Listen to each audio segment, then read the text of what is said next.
Desde que el Señor murió y resucitó, los cristianos todos los domingos se reúnen para celebrar la muerte y resurrección de Cristo. Es la única muerte que se celebra. Ninguna muerte se celebra, ¿no? Porque toda muerte produce tristeza. Pero la muerte de Cristo produjo alegría al hombre. No porque haya muerto, ¿no?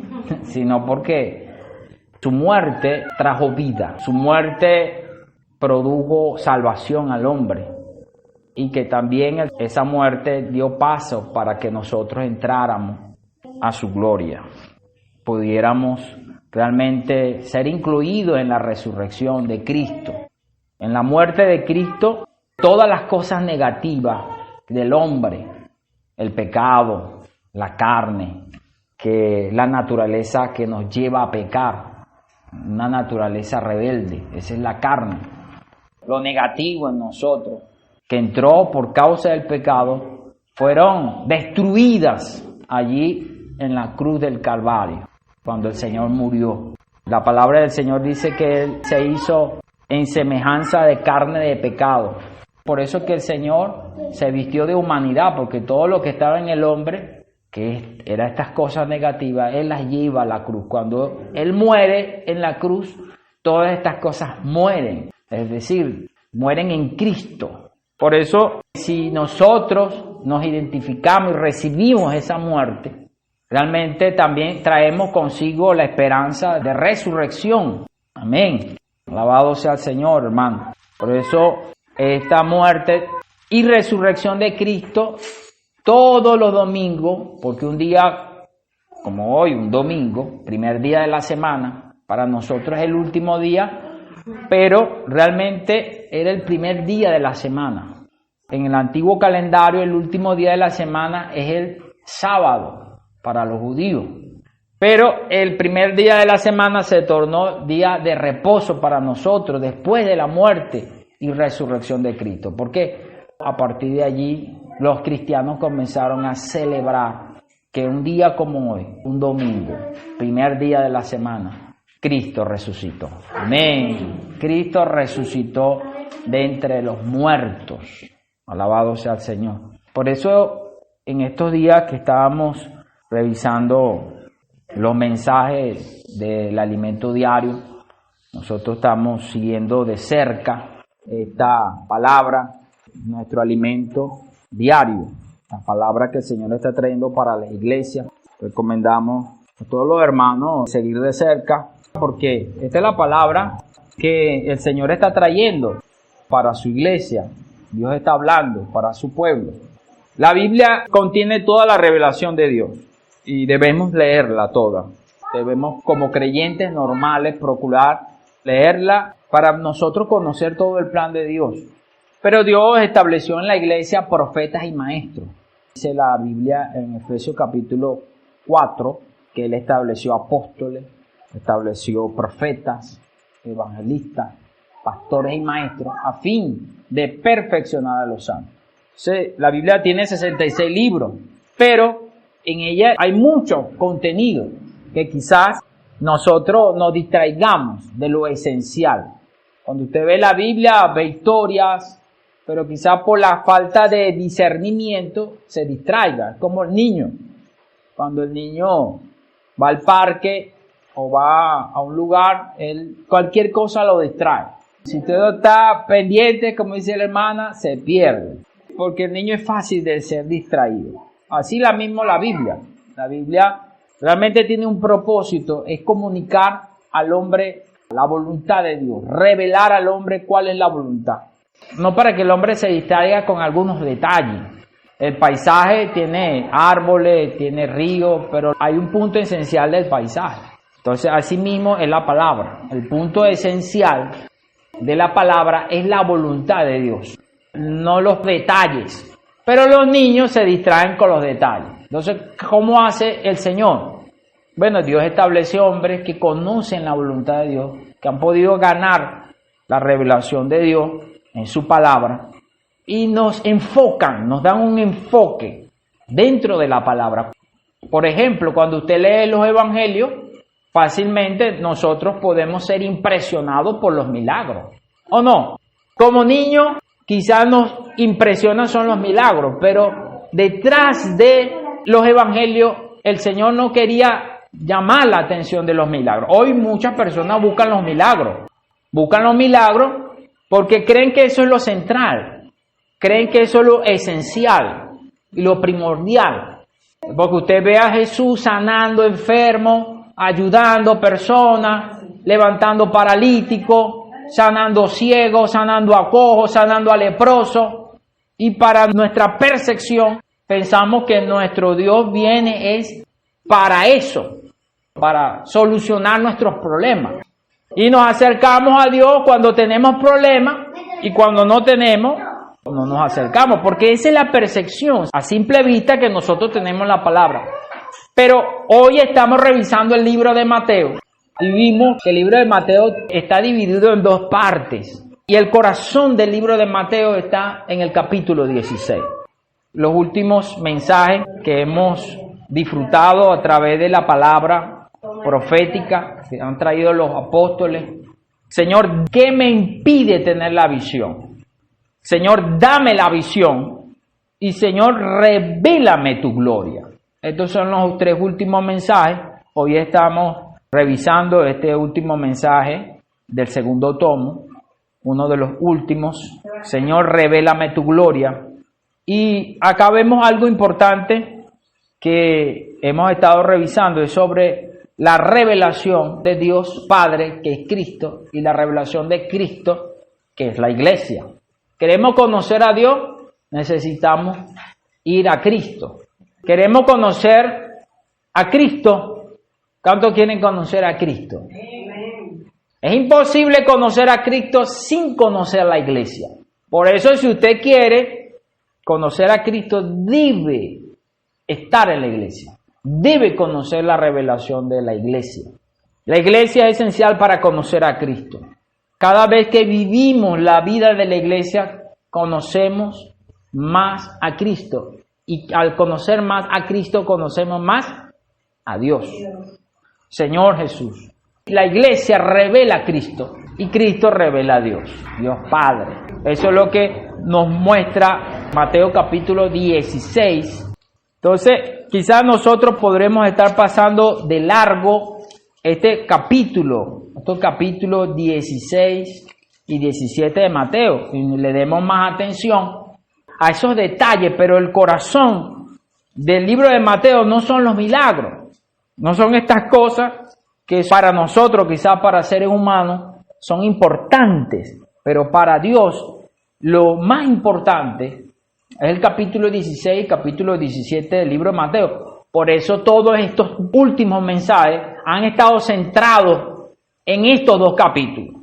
Parecía que estamos hablando de lo mismo y quizás, no, ya yo sé que Cristo murió y Cristo resucitó. Y parecemos que es algo que fue un evento, pero detrás de ese evento, queridos hermanos, hay una realidad espiritual a la cual Dios quiere introducirnos y Dios quiere llevarnos. Por eso es importante que nosotros podamos ver. El Señor Jesús, en Mateo 16, después de estar un tiempo con sus discípulos, le pregunta a sus discípulos qué dicen los hombres que es el Hijo del Hombre. Mateo capítulo 16 dice, versículo 13, viniendo Jesús a la región de Cesarea de Filipo, preguntó a sus discípulos diciendo, ¿quién dicen los hombres que es el Hijo del Hombre? Bueno, ellos dijeron, uno Juan el Bautista, otro Elías, otro Jeremías o alguno de los profetas. Él les dijo, ¿y vosotros quién decís que soy yo? Respondió, viendo Simón Pedro, dijo, tú eres el Cristo, el Hijo del Dios viviente. Entonces, vemos acá que el Señor nos muestra quién es Cristo. Cristo no es más ni nada menos que el mismo Dios hecho hombre, el unigénito Hijo de Dios. El unigénito Hijo porque era el único hombre que poseía la vida divina, el elemento divino dentro de él. Por eso era el unigénito Hijo. Por ejemplo, nuestros hijos ¿Se parecen a quién? A sus padres, ¿no? El hijo normalmente se parece a su padre, a su madre. Extraño que se parezca al vecino, ¿verdad? Es extraño. Pero el hijo se parece al padre, tiene rasgo. Nosotros fuimos creados a la imagen y semejanza de Dios. Cuando Dios creó al hombre, Dios lo hizo a la imagen y semejanza de Dios. Pero el hombre no poseía la vida de Dios. Teníamos la apariencia, así como hay personas que se parecen a nosotros. Pero hay algo distinto entre usted y esa persona, es que no comparten la misma genética. Él tiene genes distintos, tiene los genes de su padre. Nosotros, como hombres, teníamos la apariencia y la semejanza de Dios, pero no teníamos, carecíamos de esa vida, ese elemento de la vida divina. Entonces Dios se hizo hombre en Jesús, hermano, y Cristo sí tenía la imagen y semejanza de Dios, pero también tenía la vida divina. Por eso el libro de Juan dice que vimos su gloria como del unigénito Hijo del Padre, lleno de gracia y de verdad. Señor Jesús, era importante, amado, que el Señor se revelase a sus discípulos. ¿Por qué era importante? Porque cuando el Señor le dijo a sus discípulos, después de revelarse que Él era el Hijo del Dios viviente, y cuál era el propósito de estar acá, porque el versículo 18 del capítulo 16, el Señor le dijo, tú eres Pedro, y sobre esta roca edificaré mi iglesia, y las puertas del Hades no prevalecerán contra ella. Entonces, el Señor le estaba mostrando a Pedro, la iglesia, cuál era el propósito por el cual Él había venido, se había hecho hombre. Vea, en la Biblia, los evangelios son 4, Mateo, Marcos, Lucas y Juan. Pero hay uno que comienza como el libro de Génesis. ¿Por qué usted cree que el libro de Juan comienza como el libro de Génesis? Y el libro de Génesis nos revela a nosotros el comienzo de toda la creación. Pero es curioso que uno de los evangelios comience como el libro de Génesis. ¿Por qué? Porque en Cristo Dios está produciendo una nueva creación. Cuando el Señor vino a esta tierra, Él dijo, yo voy a producir algo nuevo a partir de esta creación. Dios está creando una nueva creación, amado hermano. Dígale a su hermano, Dios está creando una nueva creación. Un nuevo hombre. Y todos los que pertenecemos a esta nueva creación, esperamos cielo nuevo y esperamos tierra nueva. Amén. ¿Por qué? Porque esta no es nuestra creación. Ya no pertenecemos a esta creación. Por eso el Señor le quería mostrar a su discípulo quién era Él y qué vino a hacer. Mateo 16, Él dijo, y sobre esta roca edificaré mi iglesia. Y la palabra iglesia significa asamblea. Asamblea de los llamados a salir fuera. Cuando usted está diciendo iglesia, no está diciendo que es las paredes. La palabra iglesia en el griego es eclesía. Salir fuera. Eclesía, asamblea. Eso es lo que significa la palabra iglesia. La iglesia es la asamblea de los llamados a salir fuera. Entonces Dios está sacando personas para producir algo nuevo. Dios está produciendo algo nuevo porque ya el hombre, esta creación se corrompió. Esta creación se dañó y Dios está produciendo algo nuevo a partir de Cristo. Cuando el Señor les habla esto, ellos no entienden. Quizás usted no entiende todavía lo que Dios está queriendo hacer con usted. Por eso el Señor nos está mostrando esto. Es importante que nosotros podamos ver. Por eso le digo, es importante que podamos seguir de cerca la palabra profética. Para los que tenemos la palabra profética, el libro, y tenemos la palabra profética en audio. Todos los días en la mañana yo paso el audio hablado del alimento diario.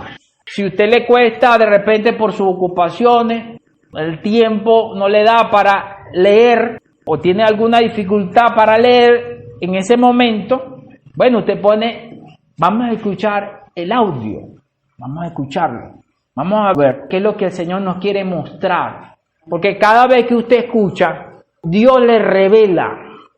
Dios quería básicamente revelarnos su plan, su propósito. Cuando el Señor se encarna, se hace hombre, Dios le revela a sus discípulos cuál era su propósito, era producir la iglesia. La iglesia es el nuevo hombre, es la nueva creación.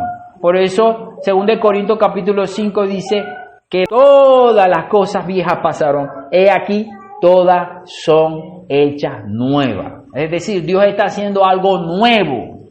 Aleluya. Dios está haciendo un nuevo hombre, una nueva persona. No solamente en conducta, sino también en vida y naturaleza. Por eso esto es algo mucho más glorioso, hermanos, que simplemente un espacio físico. La iglesia es algo mucho más glorioso. Y aun cuando el Señor le revela a sus discípulos el propósito por el cual Él vino, y Él le dice, para yo crear esto, yo necesito pasar por un proceso. El versículo 21 dice, desde entonces comenzó Jesús a declarar a sus discípulos que le era necesario ir a Jerusalén y padecer mucho de los ancianos y de los principales sacerdotes y de los escribas y ser muerto y resucitar al tercer día. Pero ellos no entendían. Y Pedro se entristeció cuando el Señor Jesús le dijo que era necesario que Él muriera. Por eso que fue necesario que el Señor, después de 6 días, versículo 1 del capítulo 17, el Señor se le revelase a sus discípulos, le mostrase la gloria. Versículo 1 del capítulo 17 dice, 6 días después tomó a Pedro, a Jacobo y a Juan su hermano y lo llevó aparte a un monte alto y se transfiguró delante de ellos y resplandeció su rostro como el sol y sus vestidos se hicieron blancos como la luz. Es decir, el Señor se mostró tal como Él era. Algo impresionante. Dice que el Señor se transfiguró, es decir, la palabra transfigurarse es transformarse, tomar otra forma. El Señor tomó la forma que había dentro de Él. Dentro de Él estaba la forma de Dios, pero Él se vistió de la forma de hombre. Filipenses capítulo 2, versículo 5 dice, haya pues este sentir que hubo también en Cristo Jesús, el cual siendo en forma de Dios, Él tenía una forma, la forma de Dios. No estimó el ser igual a Dios como cosa que aferrarse, sino que se despojó a sí mismo, tomando forma de siervo, hecho semejante a los hombres. Cuando el Señor se introdujo en la humanidad, Dios se introdujo en la humanidad, Él tomó una forma, podemos decir, se disfrazó, tomó esta vestidura de carne y hueso y se la puso. Y estaba escondido, pero dentro de Él era otra persona, era Dios. Cuando veían a Jesús, veían era el hijo de María y de José, pero no veían a Dios. Cuando el Señor Jesús llevó a sus discípulos al monte, Él se quitó el disfraz y le dijo, yo soy Dios, aquí estoy. A esto he venido. Yo he venido a llevar al hombre a Dios, a que Él llegue a ser como Dios. Yo voy a producir, la nueva creación va a ser semejante a mí. Por eso, 1 de Juan, capítulo 3, versículo 2, dice, amados, ahora somos hijos de Dios y aún no se ha manifestado lo que hemos de ser, pero sabemos que cuando Él se manifieste, seremos semejantes a Él, porque le veremos tal como Él es. Cuando usted recibió a Cristo, hermano, usted recibió al mismo Dios, y ese Dios está dentro de usted, dentro de mí, está como una semilla, y Él necesita crecer. Esa semilla de gloria fue implantada por la palabra cuando usted oyó del Evangelio. Efesios capítulo 1, versículo 13, dice que en él también vosotros, habiendo oído la palabra de verdad, el Evangelio de vuestra salvación, y habiendo creído en él, fuisteis sellados con el Espíritu Santo de la promesa, que es la arra de nuestra herencia hasta la redención de la posesión adquirida para alabanza de su gloria. Es decir, hay una promesa para ti, para todos aquellos que han creído, que seremos semejantes a Dios. Llegaremos a ser semejantes a Dios en vida y naturaleza. Ya no tendremos este cuerpo físico. Nosotros tendremos un cuerpo glorificado y también poseeremos la vida y la naturaleza de Dios. Tenemos la vida y la naturaleza de Dios, pero la obtendremos de manera plena.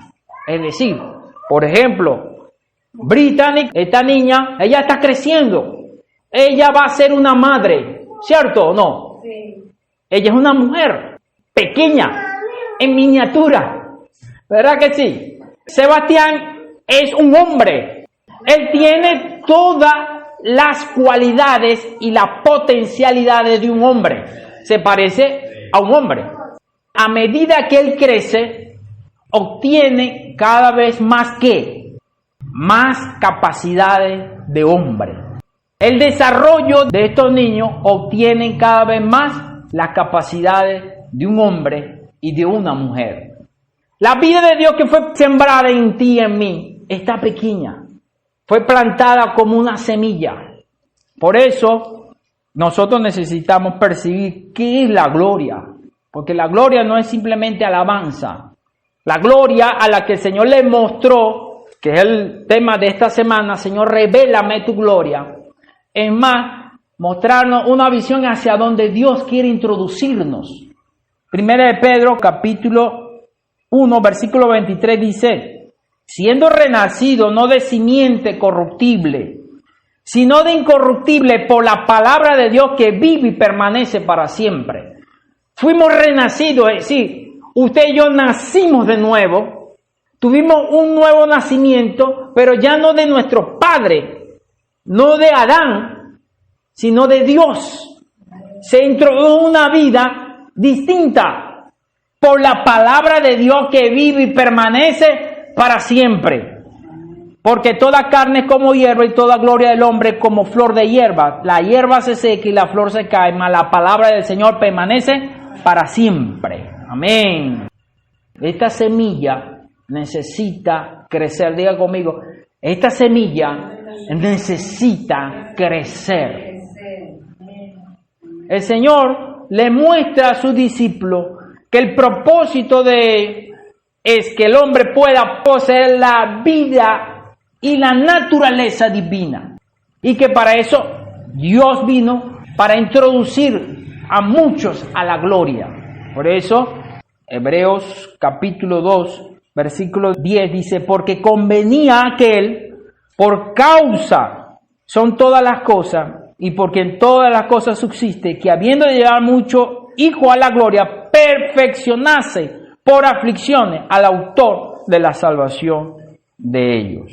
Amén. Señor Jesús. Es decir, el propósito de Cristo acá, al venir a esta tierra, ¿cuál fue? Introducirnos a la gloria. Dígale a su hermano, Dios quiere introducirte a la gloria. Es decir, ¿cuál es la gloria? Es que usted llegue a ser semejante. Dios le da este privilegio a todos los hombres, a todo aquel que cree. No está cerrado para algunos.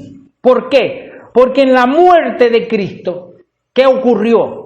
Cuando Cristo muere, ocurrió un evento aparte cuando Él dijo, consumado es, y entregó su espíritu. Mateo capítulo 27, mire lo que dice, versículo 50, mas Jesús, habiendo otra vez clamado a gran voz, entregó el espíritu. Es decir, el Señor dijo, consumado es, y allí el Señor murió. El versículo 51 dice, y he aquí el velo del templo se rasgó en dos, de arriba, y la tierra tembló, y las rocas se partieron, y se abrieron los sepulcros, y muchos cuerpos de santos que habían dormido se levantaron, y saliendo de los sepulcros, después de la resurrección de él, vinieron a la santa ciudad y aparecieron a muchos. Es decir, el Señor no solamente muere, sino que también en esa muerte se abre un camino, se rasga el velo. Ese velo separaba al hombre de Dios. No podía el hombre tener acceso a Dios. Y el Señor abre un camino ¿hacia dónde? Hacia Dios. El templo, que era el tabernáculo de Dios aquí en la tierra, y el Señor moraba en el lugar santísimo.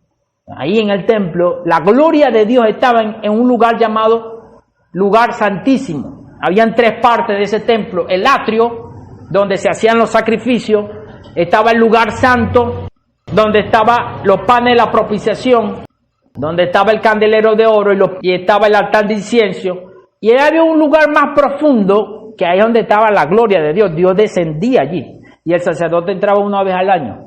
Nadie podía tener acceso a Dios sino el sacerdote una vez al año.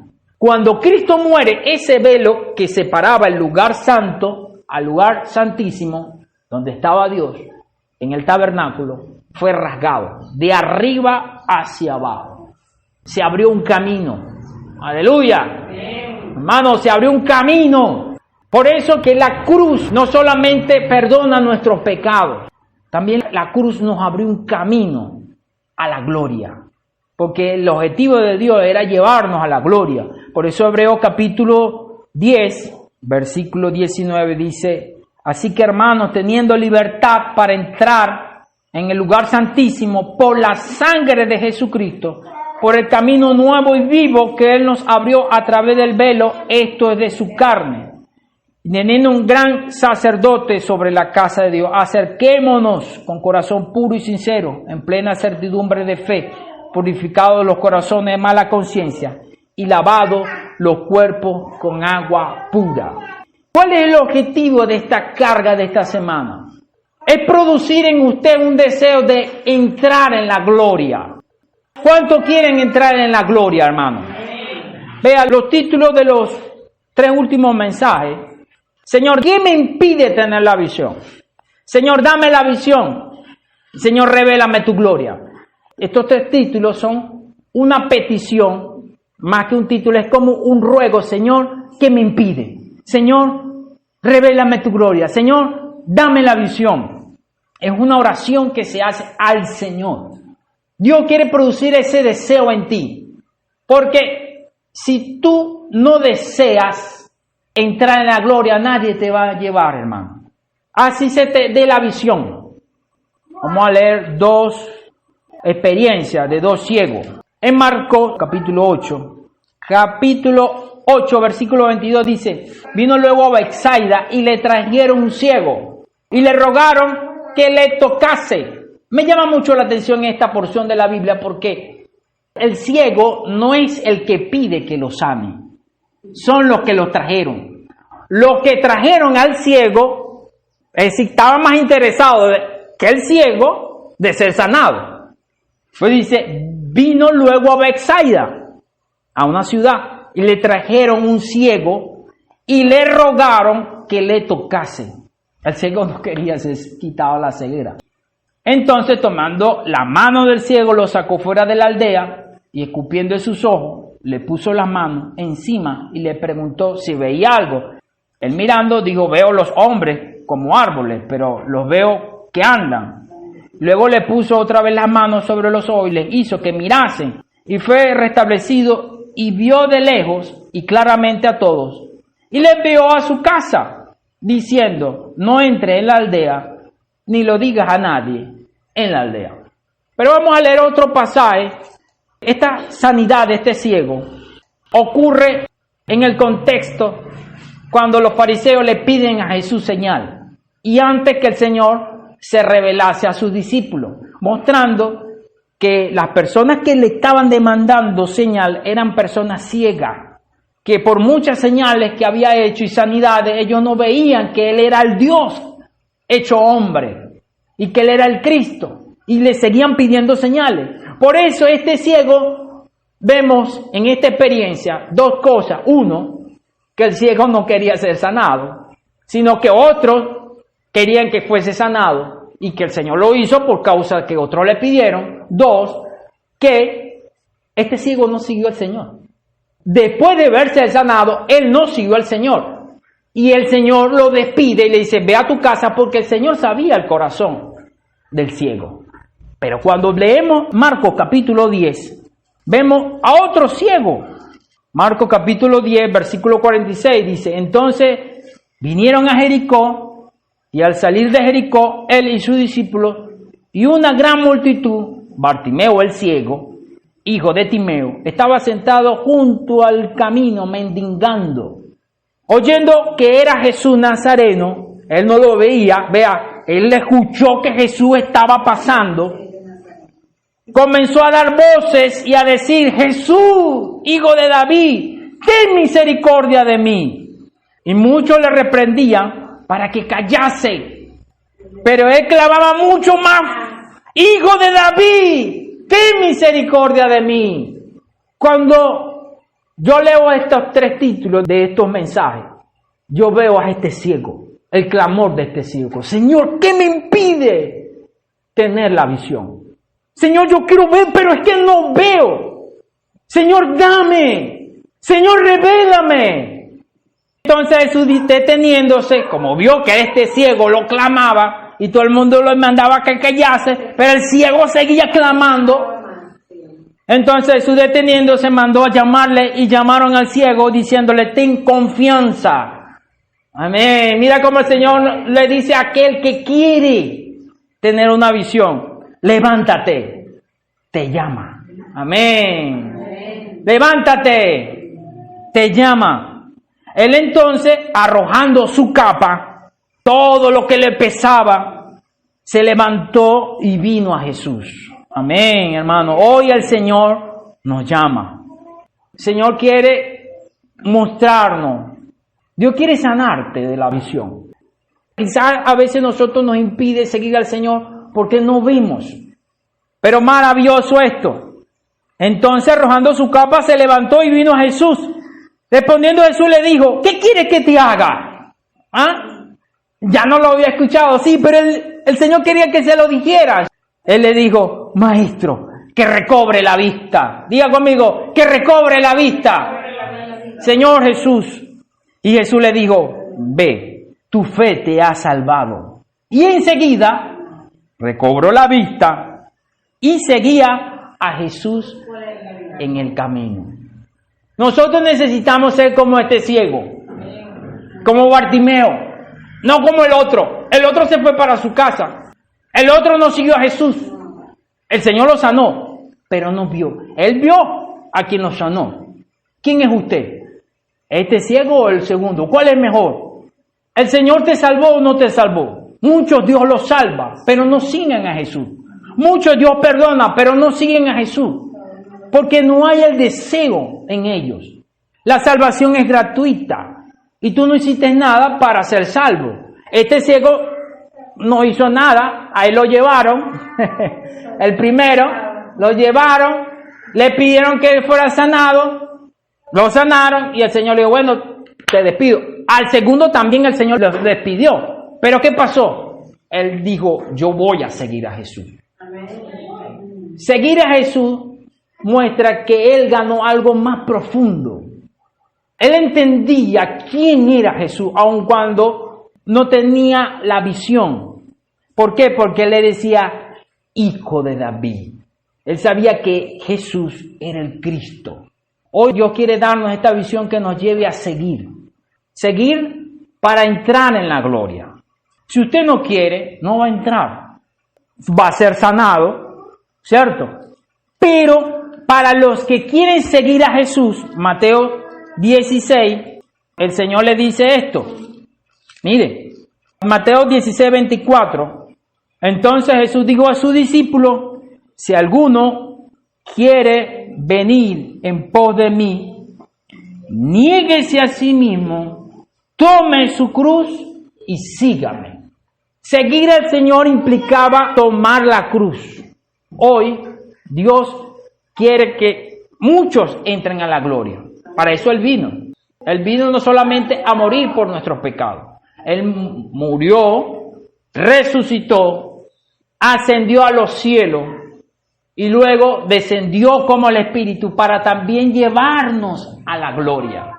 Dios quiere llevarnos a nosotros a que seamos semejantes a Él en vida y naturaleza. ¿Es difícil seguir a Jesús? Sí. ¿Por qué? Porque el costo de seguir a Jesús es negarnos a nosotros mismos. La salvación es gratuita.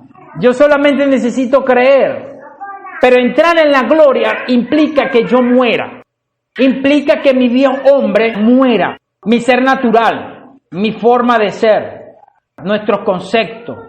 Dios quiere hacer algo con nosotros y a veces nosotros le decimos, no. Vea que el Señor quería edificar la iglesia y Pedro que le dijo, tal cosa no te acontezca.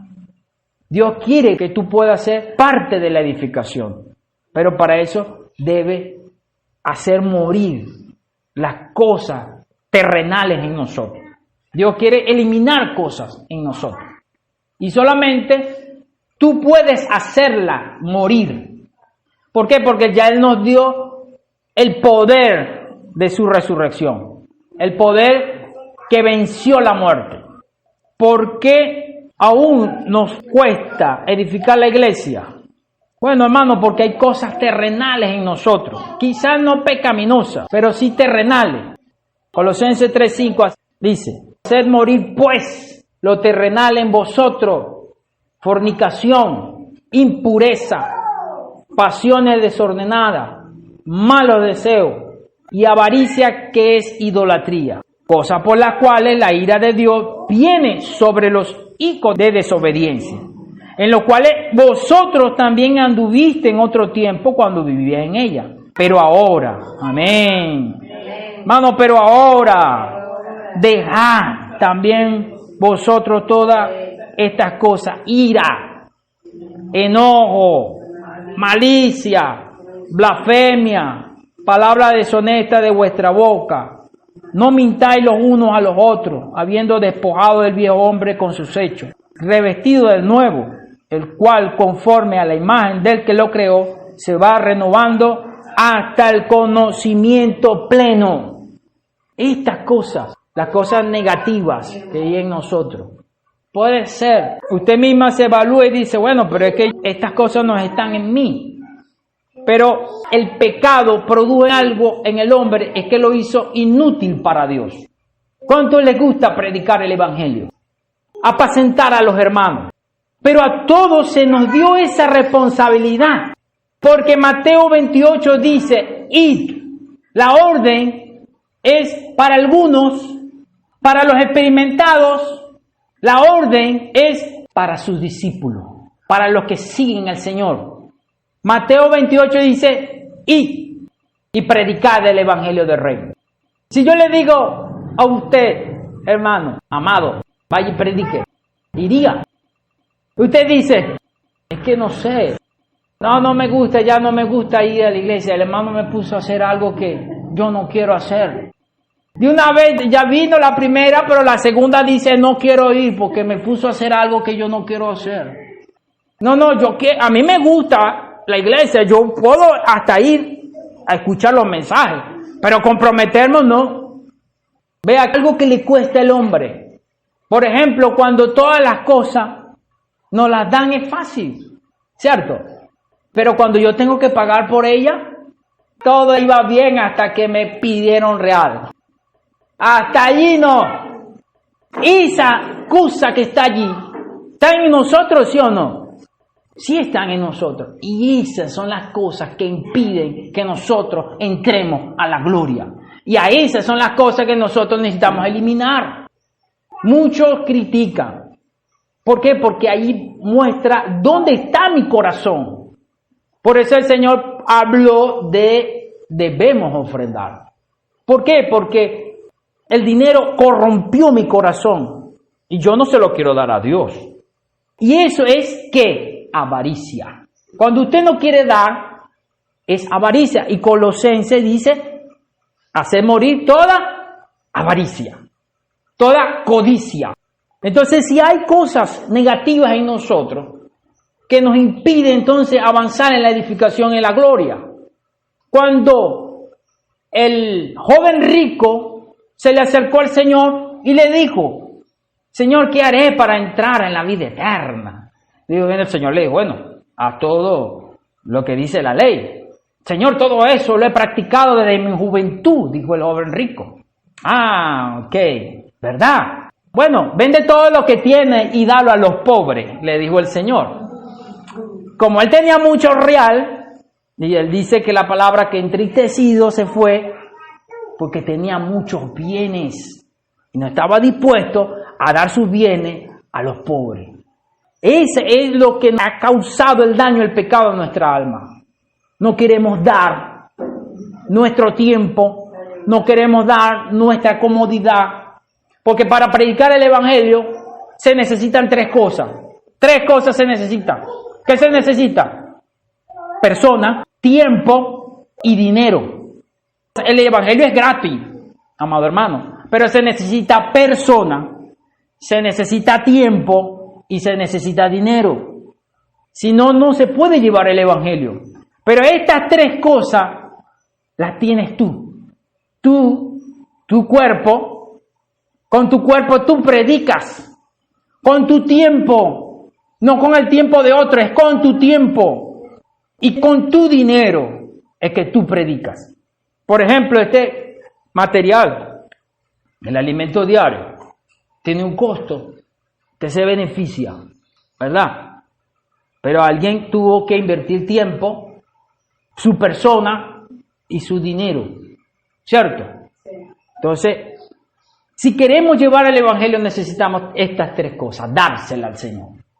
Señor, yo quiero ofrecerme hoy, ofrecer mi tiempo, ofrecer mi persona y ofrecer mi dinero. Sí, porque por ejemplo nosotros cuando vamos a predicar el Evangelio entregamos tratados. ¿Y dónde va a salir eso, hermano? Del dinero, porque eso hay que comprarlo. Y para eso necesitamos ofrendar.